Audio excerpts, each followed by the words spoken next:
Ok, então vamos lá. Tá gravando aqui. Então, pessoal, como eu falei para vocês, a gente agora vai estar nos momentos agora online, né? Não sabemos quando que nós vamos voltar, provavelmente só no próximo ano, né? A gente pode estar aí já com algum local para a gente voltar presencial. Então, nesse momento, a gente precisa que vocês realizem todas as atividades que são propostas, não só por mim, mas por todos os professores, e que vocês consigam aí lograr êxito aí na finalização aí do nosso segundo ano, certo? Então, no quarto período, né, que nós iniciamos hoje o quarto período, nós fechamos o terceiro período com o simulado. No quarto período a gente vai começar um novo tópico, né, que é o estudo das ondas. No quarto horário, né, que a gente tem aula agora, e no quarto horário. No quarto horário eu vou colocar para vocês um videozinho, além da nossa aula gravada, um outro vídeo complementar, para que vocês possam dar uma olhadinha lá, 3 minutos, 4 minutos de vídeo, não é problema nenhum, certo? E aí vocês vão lá e realizem lá nossa atividade. Eu mando um link também de uma frequência, mas como eu vou mandar o link da sala do Google, né? Eu vou até mostrar para vocês aqui o que é a sala do Google. O que é, né, a sala do Google, para que vocês possam ter conhecimento. Preciso que alguém aí diga se está vendo ou não.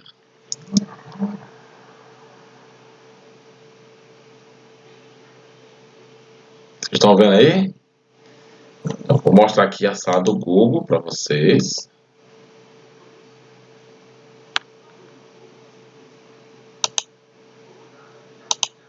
Então,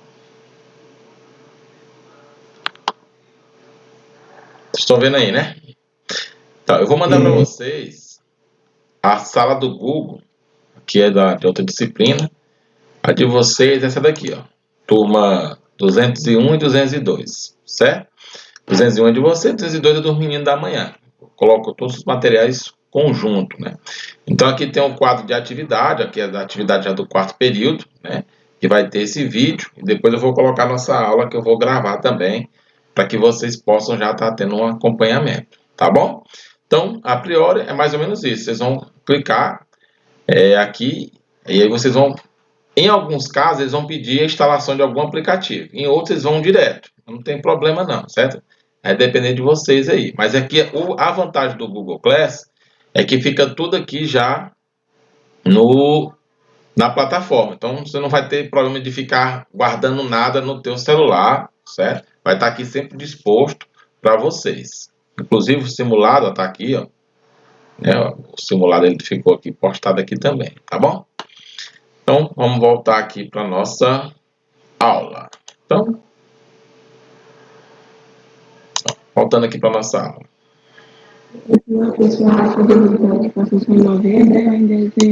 O que, querida? A pessoa passou em janeiro, mulher. Janeiro. Só termina as aulas em janeiro. As aulas só terminam em janeiro, né? Tem a chão. Então, repetindo novamente o aspecto com relação ao BioFisMac, né? O que é o nosso BioFisMac? É uma feira, né, de ciência da natureza, né, onde tem as disciplinas de física, química, biologia e matemática. E aí vocês vão projetar fazer alguma atividade, né, algum experimento, alguma pesquisa e vão apresentar, né? Aí foi adiado do dia 12 para o dia 19, né, de novembro, para ter mais um tempozinho aí para a gente estar formulando algumas coisas e aí vocês possam estar construindo. O local provavelmente vai ser lá na Praça da Chapada, né? Vai arrumar umas tendas lá para a gente ficar lá. E aí vai ser uma apresentação só, os dois turnos, no mesmo horário, lá nessa praça, tá bom? Só para vocês ficarem já por dentro. Eu vou ficar sempre avisando vocês nas aulas sobre isso. Então, qual é o nosso conceito agora? Nosso conceito é o conceito de ondas, né? Conceito de ondas. Então, quase sempre as pessoas gostam de definir ondas, né? Aí dá a ideia de onda, pegando aí como referência a onda do mar. Mas como é que uma onda do mar ela é gerada? Ela é gerada nada mais, nada menos do que a movimentação, né? Uma variação, uma oscilação da superfície da água. Então, e aí ela se propaga, né, sobre a superfície do mar. Essa perturbação, ela se propaga, né, no meio, e aí ela vai chegando até a costa e gerando esses pulsos, né, que é essa onda que a gente chama, né, são essas cristas da onda aí, né, tem esse comportamento angular. Chegou mais alguém, deixa eu ver aqui quem foi que chegou, quem foi que chegou. Chegou atrasado, Samira. Vamos lá, voltando lá para o nosso tópico. Então, a gente tem aí a ideia de onda, certo? Vamos para o nosso próximo tópico. Então, o que é uma onda? Essa é a pergunta, né? Então, uma onda, como eu falei para vocês, é uma perturbação de um meio. Então, vamos pegar aqui como exemplo uma corda, né? Aqui em repouso. Aí você começa a mover uma corda para cima e para baixo. Então, você tem aí uma perturbação no meio que é a corda e você tem uma onda, né? Você joga uma pedra no lago. Aí esse pulso da pedra, quando bate na superfície da água, ela gera uma perturbação que vai se propagando ao longo da superfície da água. Então, uma onda é uma perturbação que ocorre em um determinado meio, né? Isso quando se trata especificamente da famosa onda mecânica, né? Que a gente vai diferenciar e vai classificar daqui a pouquinho, certo? Então, classificação de onda. Então, quanto à propagação, então a gente vai trabalhar três tipos de onda. As ondas unidimensional, que se propagam em apenas uma direção, bidimensional, que se propaga em duas direções, e tridimensionais, que se propaga em três direções, certo?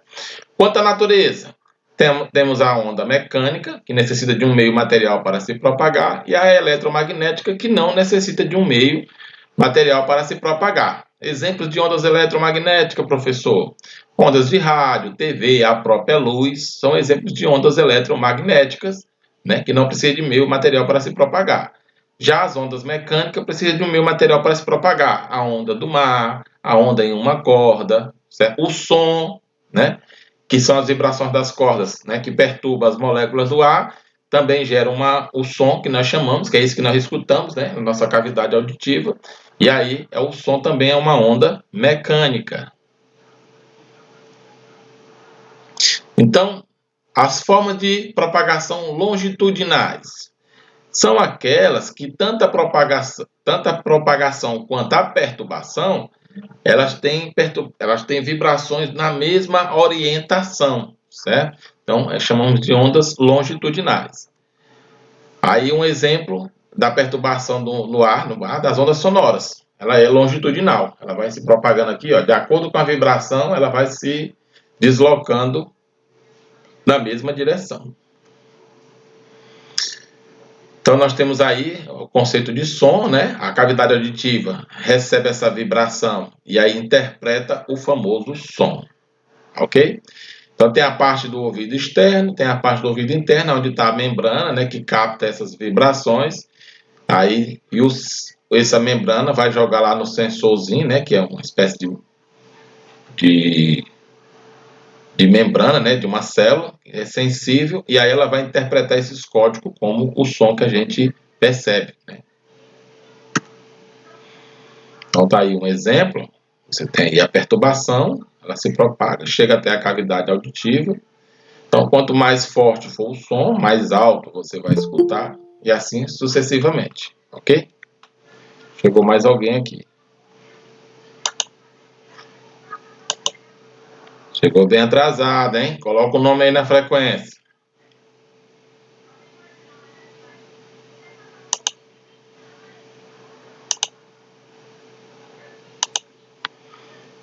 Então, voltando aqui para a nossa apresentação.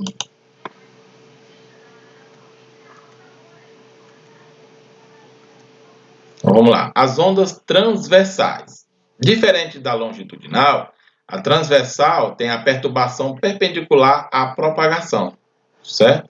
Então, você tem a perturbação aí numa direção e a perturbação em outra direção perpendicular à propagação. Então, a gente tem aqui as ondas na superfície de um lago, como exemplo, certo? Aí ela tem aqui esse comportamento, ó, você pega aqui pela bolinha aí, ó, na simulação, aí você tem aí um exemplo onde a perturbação é vertical e a propagação aí é horizontal, certo? Um outro exemplo para você perceber na simulação, ó, como se fosse um lago, aí a onda se propagando e a bolinha fica subindo e descendo, né? Então você tem um exemplo aí. Ondas eletromagnéticas, como o caso daí das ondas da luz, né? Você consegue perceber aí essa transversalidade da sua propagação também. Então, um exemplo também são as luzes. Observe que o objeto aqui é como se fosse um polímero, né? Então ele só deixa a luz passar em uma única direção. Então, quando ele está na direção que é diferente da passagem, ele apaga, né? Aí ele vai girando, ó, ele mostra que existe a transversalidade aí. Nós estamos falando de ser ondas transversais, então, as ondas eletromagnéticas. Então, está aqui um exemplo de uma onda eletromagnética, ela tem dois vetores, né, que é o campo elétrico e o campo magnético, onde você pode anular um deles, dependendo aí da polarização que você utiliza. Sempre a gente usa a polarização para apagar aí, né, eliminar o campo elétrico. Então, elementos da onda, que é o que a gente vai estudar, né? Nós temos a amplitude, que é a altura aqui quando você corta a onda. Aí você tem a amplitude, que é a altura da onda em relação à crista ou em relação ao vale, certo? A distância entre duas cristas ou dois vales consecutivos chamamos de comprimento de onda, certo? Chamamos de comprimento de onda, certo? Então, amplitude é a altura, comprimento de onda é a distância entre duas cristas consecutivas ou dois vales consecutivos. Comprimento de onda. Período é o tempo de repetição, né? É o tempo de repetição da onda, né? Da oscilação da onda. Então, é o tempo que um elemento ou um ponto qualquer da onda leva para realizar uma oscilação completa. Aí na simulação, ó, mostrando aí, ó. Então, o tempo que isso leva para completar uma oscilação, nós chamamos isso de período, tá bom? Então, o que é frequência? Frequência é o número de vezes que isso se repete. Então, você pega aí, por exemplo, uma única vez num tempo, aí você tem a frequência, né? Que é dada por uma unidade Hertz. Acho que vocês já ouviram isso em alguns locais aí, tantos Hertz, né? Os celulares, por exemplo, que usa as frequências de captação, né? Tantos Hertz significa lá a capacidade de velocidade. Chegou mais um aí, vamos ver quem foi. Menina, vamos chegar cedo, a aula está terminando, tu está chegando agora.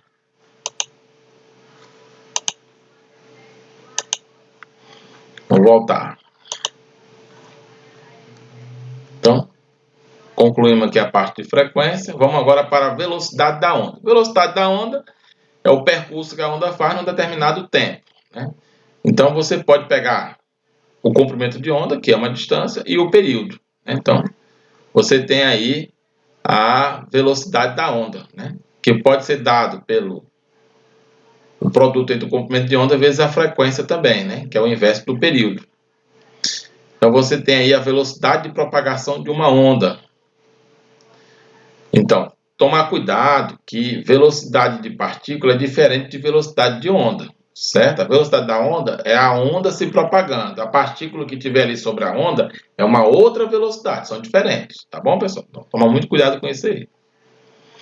Então, a velocidade de propagação da onda depende da natureza, né, do meio em que ela se propaga e da sua própria frequência. Então, ela não depende de nenhum corpo, nenhuma massa, certo? Então, a gente tem aqui, por exemplo, os casos das cores, né? No caso de luz policromática. Então, a decomposição da luz branca, né, que tem várias cores, em suas componentes resulta, né, tem um resultados característicos, um determinado ângulo, você coloca lá o prisma, aí separa nas cores, aí você tem aqui o comprimento de onda para cada cor. Então, cada cor aqui tem um comprimento de onda e tem uma frequência, uma faixa, né? Esse espectro aqui é o chamado espectro visível, é esse espectro que faz com que a gente enxergue as coisas de um modo geral, né, com as suas respectivas cores. Então, vamos pegar aqui o exemplo de um terremoto. Fiz aqui uma simulaçãozinha, né? Então, você tem um pico de energia em um determinado ponto do globo terrestre e isso se propaga, né, sobre a superfície, né? E aí é onde tem os casos de maremotos, né? Então, que você pode ter uma tsunami, dependendo do grau de energia, né? Então, mesmo no caso de uma oscilação muito complexa, como é o terremoto, a velocidade de propagação depende do meio. Por exemplo, eu tenho um terremoto no solo, aí essa vibração vai se passando, aí ela encontra a superfície da água, ela vibra também a superfície da água, mas muda a velocidade da onda que foi gerada lá de onde se originou, né, o pico, né, da oscilação. E aí vai ter outros fatores, temperatura, densidade do local e tudo, né? Inclusive se é mais rochoso, se é menos rochoso, tudo isso vai ter influência na propagação da onda aí de acordo, e um nível de energia também trabalhado, certo? Então a diferença de tempo de chegada das ondas em um terremoto permite a estimativa de distância do seu epicentro, né, que é o local de onde se originou. Então vai depender de vários fatores. Claro que vocês aqui não vão estudar isso, porque até mesmo não é da nossa área. É só para a gente saber que esse estudo existe e que a gente precisa estar tendo noção para onde e como se aplica, certo? Então aqui nós vamos ter alguns comportamentos, que é a reflexão da onda, né? Como é que ela acontece, por exemplo, se ela encontra um ponto fixo, no caso de uma corda, né? Aqui é uma corda fixa, né? Aí você dá um pulso, ela bate, volta invertida, né? A gente chama de inversão de fase. Isso no caso da corda fixa. Mas se você, por exemplo, colocar ela de modo que ela possa flexionar junto, então ela vai fazer uma reflexão com a mesma fase, ou seja, só faz repetir, né, sem inverter ao seu pico, tá bom? São os casos aí que a gente tem.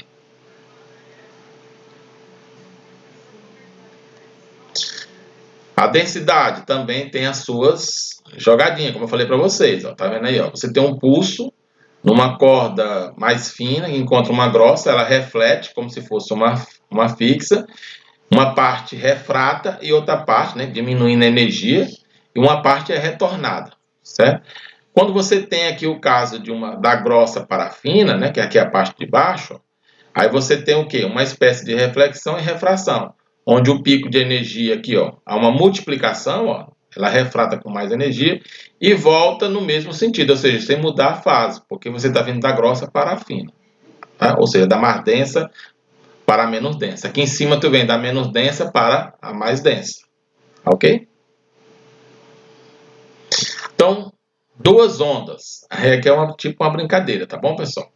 Aí tu tem uma onda tom e uma onda tum, com pequenas diferenças nas suas frequências, quando somada, produz os fenômenos chamados de batimento, certo? Pum, pum, pum, pum, pum. Então você tem aí umas variações, né? Ele só quer mostrar, ó, que quando você combina essas ondas aqui, ó, você tem umas variações, né? Então ela vai virar um tom, né, diferente. Isso é bem usado na acústica, né, para fazer algumas diferenciações. A gente também não vai, é só para eu queria mostrar para vocês aqui esse fenômeno aqui de combinação de ondas. Então, várias ondas, quando convenientemente somadas, podem tomar uma forma de um pulso, né? Isso aqui é muito usado na parte da área médica, questão de fazer frequência cardíaca, né? Ver comportamentos. Então, você tem ali, fazendo as verificações, então você emite onda e recebe ondas, e aí você vai fazendo uma interpretação e vai fazendo um jogo de combinação. É bem interessante nos osciloscópios. Então, ondas eletromagnéticas. Em tese, tudo é luz, né? Como a gente gosta de dizer, né? Mas são cargas elétricas paradas que geram campos elétricos estáticos e cargas elétricas em movimento que geram ondas eletromagnéticas. A onda eletromagnética é um tipo transversal e sua direção de propagação é tridimensional. E como a luz não necessita de um meio material para se propagar, ou seja, ela se propaga no vácuo, então você tem aqui os campos oscilando perpendicularmente entre si, o elétrico e o magnético, gerando aqui uma famosa onda eletromagnética. E a luz é um desses casos também. Então aqui nós temos o espectro eletromagnético. A gente vai depois falar isso com mais ênfase, tanto que talvez eu nem vou cobrar isso na prova. Mas o espectro ele tem duas vertentes, a parte energética e a parte menos energética, certo? A parte energética é aquela onde você tem um determinado comprimento de onda, certo? E a parte menos energética, a mais energética, tem um outro comprimento de onda. Estão relacionadas também com a frequência. Por exemplo, a menos energética tem frequência baixa, a mais energética tem frequência alta. A gente vai falar disso lá no terceiro ano, quando a gente vai falando de quântica, né? A gente vai ver que os pacotes mais energéticos têm frequências altíssimas, né, que são os mais penetrantes. Aí aqui eu coloquei aqui, ó, o ultravioleta, que é altamente danoso, os raios-x, os raios gamas e betas, né, também são altamente danosos, né, para nossos corpos. Aí esses aqui são menos energéticos, as pessoas até gostam de dizer que são prejudiciais.